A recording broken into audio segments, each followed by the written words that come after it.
لیکن تمہیں کیا پتا کہ وہ عبادت کی نیت سے کر رہا ہے یا تعظیم کی نیت سے کر رہا ہے؟ کیا تم نیت جانتے ہو؟ پوچھ رہا ہوں، فتویٰ لگانے والے نیت جانتے ہیں؟ اور میرے نبی پاک نے پہلے ہی اعلان فرما دیا انما الاعمال بالنیات، اعمال نیتوں کے ساتھ ہے، نیتوں پر دار و مدار ہے، پہلے نیت تو معلوم کرو۔ تو کوئی بھی یہ نہیں کہے گا کہ میں عبادت کا سجدہ کر رہا ہوں، اگر کوئی کرتا بھی ہوگا تو یہی کہے گا کہ ادب سے کر رہا ہوں، تعظیم سے، تو وہ کیا ہوگا؟ گناہگار، کیونکہ ایسا سجدہ بھی جائز نہیں، تو وہ کیا ہوگا؟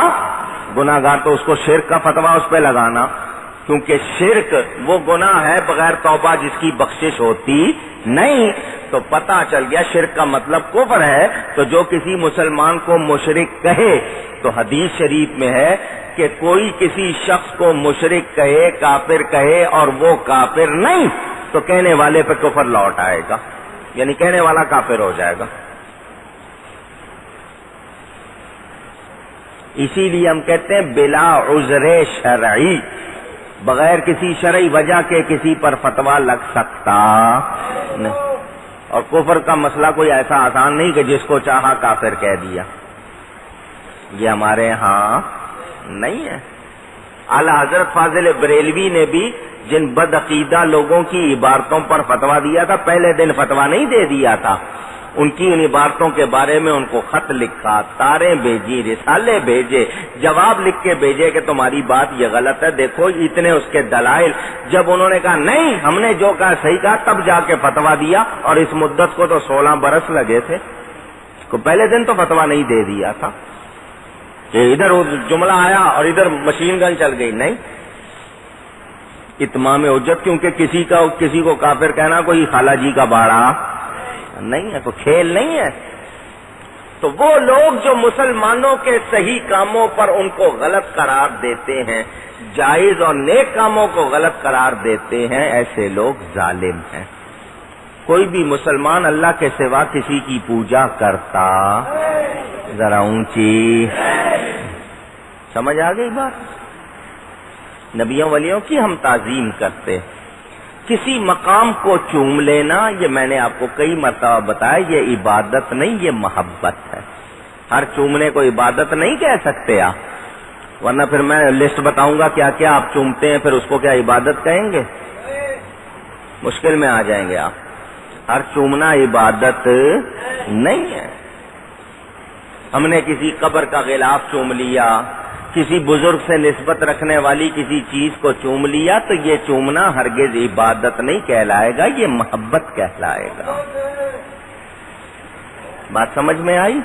اللہ فرماتا ہے یہ لوگ جو ایسوں کو پوجتے ہیں جنہیں کوئی اختیار ہی نہیں ہے، پوجنے کا لفظ آیا ہے، ہاں، وَيَعْبُدُونَ، عبادت کا لفظ آیا کہ ان کو ان کی عبادت کرتے ہیں۔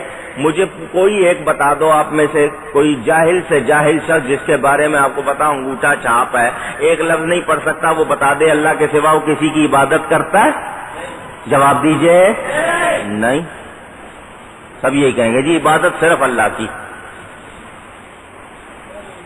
اللہ کے سوا کسی کی عبادت نہیں ہو۔ تو وہ جو بتوں کی یا دوسری چیزوں کی پوجا کرتے ہیں، اللہ فرماتا ہے وہ کوئی اختیار رکھتے، جن کی پوجا کرتے ہیں ان کا کوئی اختیار، اور وہ پوجا کرتے ہیں بتوں کی، ان بتوں کو کوئی اختیار نہیں۔ نبی ولی کو بتوں جیسا قرار دینا یہ ظلم ہے۔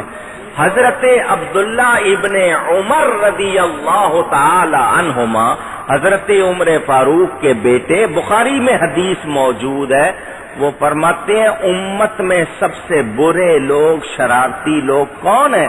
بدترین خلق، سب سے زیادہ برے لوگ وہ کہ کافروں اور بتوں کے بارے میں اتری ہوئی آیتیں نبیوں ولیوں اور مسلمانوں پر لگاتے ہیں۔ آیت اتری ہے بتوں کے بارے میں، لگا دی نبیوں پر، آیت اتری کافروں کے بارے میں، لگا دی مسلمانوں پر، تو جو ایسا کرتے ہیں وہ سب سے زیادہ برے لوگ۔ یہ کون فرما رہے ہیں؟ صحابی رسول حضرت فاروق اعظم کے بیٹے جو خود صحابی ہیں وہ فرما رہے ہیں، بخاری میں حدیث موجود ہے، روایت موجود۔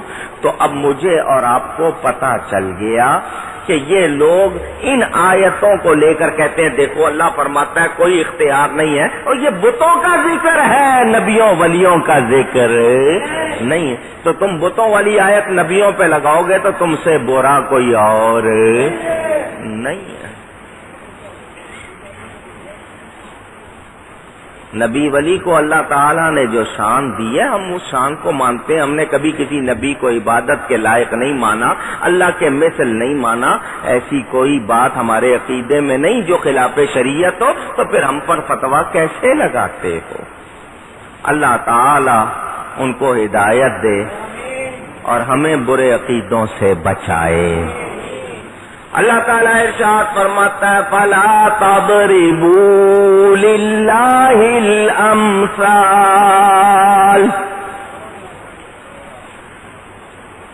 جب تمہیں پتا چل گیا کہ یہ بت کچھ نہیں کر سکتے، روزی نہیں دے سکتے، بارش نہیں برسا سکتے، اولاد نہیں دے سکتے، تو پھر ان کو اللہ کی طرح نہ سمجھو، اللہ کی طرح نہ کہو، ان کو ایسا نہ مانو۔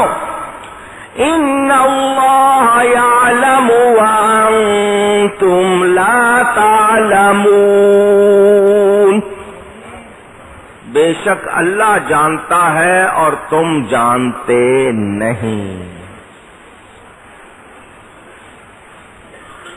تمہارا کیا حال ہے، کیا کہہ رہے ہو، کیا سوچ رہے ہو، کیا عقیدہ ہے، کیا نیت ہے، اللہ کو سب پتہ ہے۔ وہاں ہیر پھیر ہو سکتا نہیں۔ بات سمجھ میں آئی؟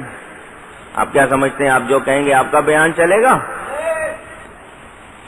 اللہ جانتا ہے۔ غلط بات کرنے والوں، تم اپنی باتوں کے ہیر پھیر سے یہ نہ سمجھ لینا کہ اللہ کو پتہ نہیں، وہ سب کچھ جانتا۔ جو حقیقت ہے اس کو تم بدل سکتے نہیں۔ حقیقت کیا ہے کہ بت کچھ نہیں کر سکتے، اللہ کے نبی ولی اللہ کی عطا سے بہت کچھ، جو مانتے ہیں وہ کہیں بہت کچھ کر سکتے۔ سمجھ آئی؟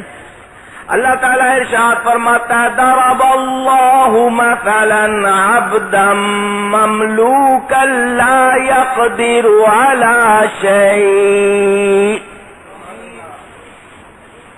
اللہ نے ایک کہاوت بیان فرمائی، ایک بندہ ہے دوسرے کی ملک، آپ کچھ قدرت طاقت رکھتا نہیں۔ وَمَن رَّزَقْنَاهُ مِنَّا رِزْقًا حَسَنًا فَهُوَ يُنفِقُ مِنْهُ۔ اور ایک وہ جسے ہم نے اپنی طرف سے اچھی روزی عطا فرمائی تو وہ اس میں سے خرچ کرتا ہے، سرًا وجہرا، چھپا کر بھی اور کھلے عام بھی۔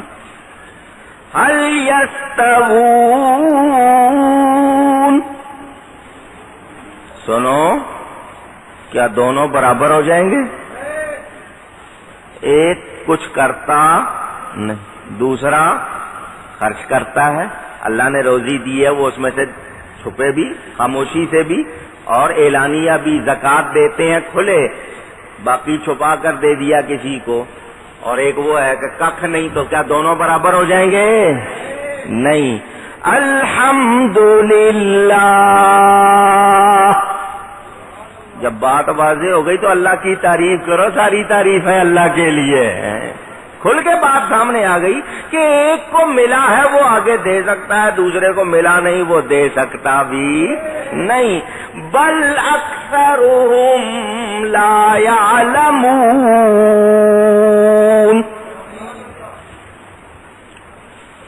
ان میں سے اکثر کو خبر۔ اور سوچو ایک آدمی ہے وہ خرچ کر رہا ہے، زکوٰۃ بھی دے رہا ہے، صدقہ بھی دے رہا ہے، خیرات بھی کر رہا ہے، اور ایک آدمی وہ ہے کہ اس کو کچھ قدرت نہیں۔